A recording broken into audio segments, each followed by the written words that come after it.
మా అమ్మ నేను చెప్తున్నా కదా, దేనికైనా సరే ఎక్కువ రష్ ఫీల్ కాకు. నేను దేని గురించి చెప్తున్నా అంటే, ఫర్ ఎగ్జాంపుల్ నువ్వు చాలా రోజుల నుంచి జాబ్ కోసం ట్రై చేస్తున్నావు. ఎంత ట్రై చేసినా నాకు జాబ్ రావట్లేదు.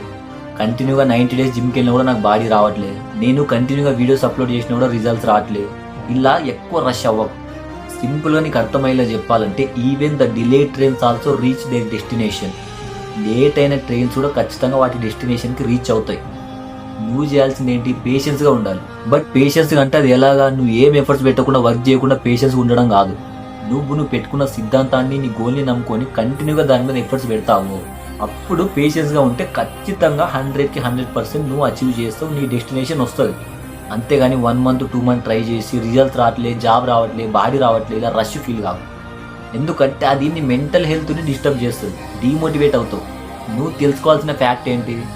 మనకు సక్సెస్ రావాలంటే ఖచ్చితంగా టైం పడుతుంది. Minimum 8 months, 1 year, 1.5 years, 2 years. ఇది ఫిక్స్ అవ్వాలి ఫస్ట్. మళ్ళీ చెప్తున్నా, even the delay train also reach there destination.